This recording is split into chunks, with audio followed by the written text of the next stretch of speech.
I think we're all incredibly excited by the fact that we made it happen.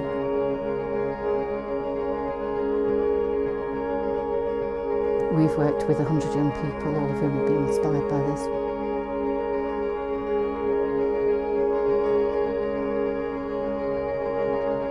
It's a huge and ambitious thing to take on. This is a very unique project.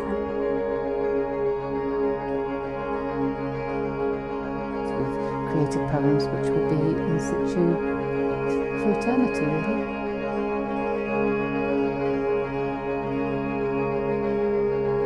Simon's work is universally loved.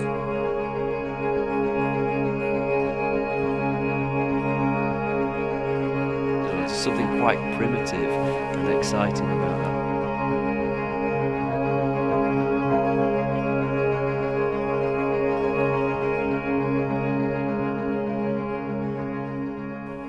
Ilkley Literature Festival wanted to do something very special to celebrate the London Olympics in 2012 as part of what people know as the Cultural Olympiad, which was, wouldn't it be fantastic if we invited Simon Armitage to write an amazing poem and then to in some way unite it with the iconic landscape of Ilkley Moor. As these things go, the bid had changed a little. It had become 6 poems, and which would stretch all the way from Marsden, where Simon was born and brought up, to Ilkley, the home of Ilkley Literature Festival. And the festival is never content to do a small project. So not only by this stage did we have Simon Armitage writing an amazing poem, 6 groups of young writers who were going to go up onto the moors with Simon and respond to the moor, his stimulation and inspiration, and write their own work. We then decided that we would, on top of that, have 6 groups of young dancers and filmmakers, and we would pass the young people's poems, once they were written, over to them and ask them to then interpret them in their own way.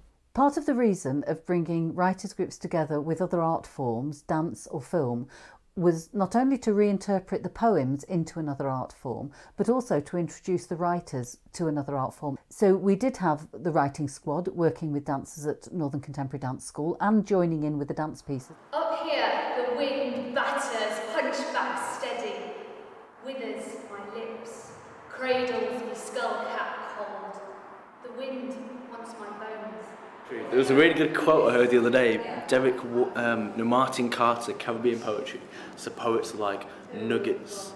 He calls them like nuggets, like gold nuggets. And I think that's really good. Because poetry is like words that are just like magnified. Like you can like a lot of stuff shines out of words. So it's sort of the art of that, like the art of making words and making them become bigger than they are.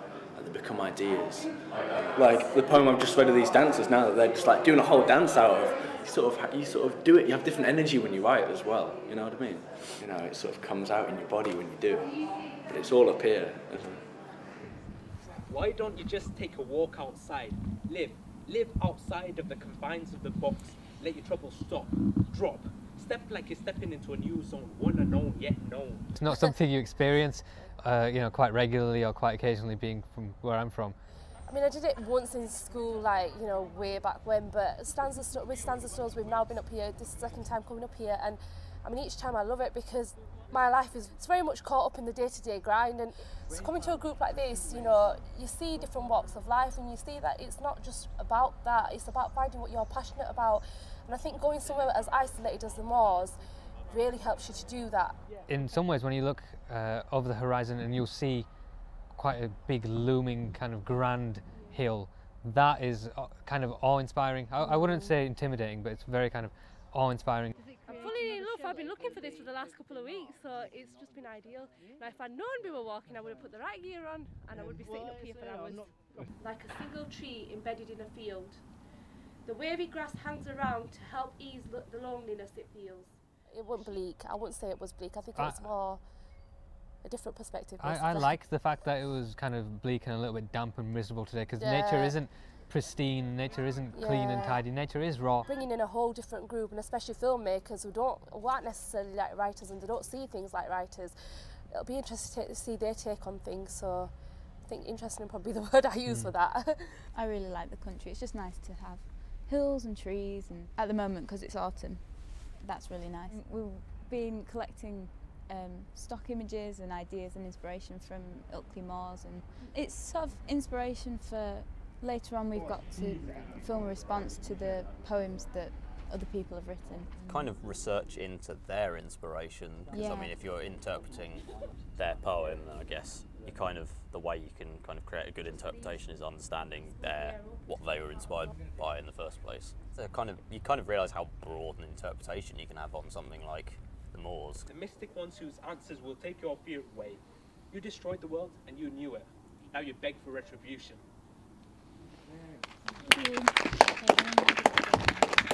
The great thing about getting up here was getting down afterwards. It's always harder.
Moor, in an area that people like to call Ilkley Moor, but is probably more correctly Burley Moor. This is the fifth out of six, the set of six stanza stones.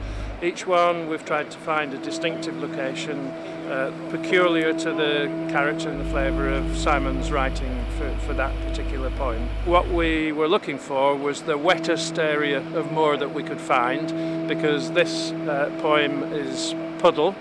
So the puddle stone is just out of the edge of a puddle rather than in it. Yes, it's very satisfying. I was just saying to somebody earlier on today that I think when we started this project it seemed completely implausible, but every time one of these stones goes in it's more and more real, and it's quite hard to take it in sometimes. Really exciting. It's a great moment. Yeah, it feels like a party, really. There's been so many people up here. I'm really happy with the way we've managed to place them as well. I like the angle they're set in relation to each other. It's a fabulous spot for them. Well, the whole thing's been incredibly collaborative. You know, we've all brought our own skills and our own experience to the project. But there have been lots of points where those things have had to overlap. Just how a sort of a poem can be created in an environment. So we mean these stones to have a kind of pulling power to draw people up here, and to go off and write their own things and have their own thoughts.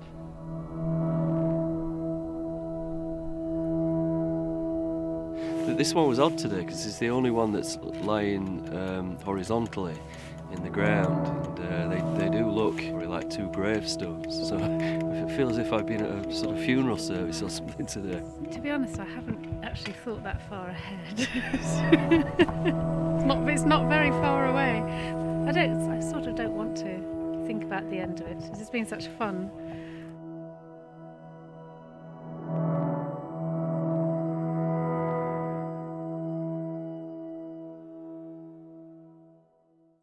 My feelings have undergone quite a lot of changes during the project. It's easy to let the whole size of the project get lost in the detail.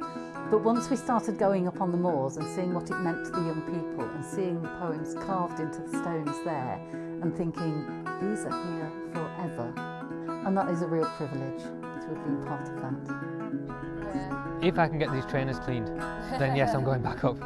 I think the elements will probably have the final say. I mean, people have been saying to me, you know, isn't it odd writing for a kind of posterity? And it is, because what you're doing really is writing for people from the future. We don't know what those people are or what they'll look like. Well, it was lovely because we've just had a walker coming along and immediately coming over and looking at them, reading the poem. commenting on it, and I think if that's, you know, if people can enjoy doing that for the next few hundred years, I think that would be a wonderful thing to leave behind. Because the really exciting thing is that this project is really only just starting, because from now on people from all over Yorkshire, from all over the country, can get out there and they can walk to the stones and they can walk that trail. And I have a picture in my head of a family setting off to do one of those walks and following that trail guide and finding the stone and enjoying the poem and reading it out to each other, and that's a really wonderful picture to carry with you. These moors have been part of a continual dialogue with the heavens for tens of thousands of years, and I suppose I'm just proud, and I feel the responsibility as well of having taken part in that conversation. So as long as they keep speaking in some way, then I'll be happy. But you know, I'm not going to be around to check on it. I'll get my royalties either.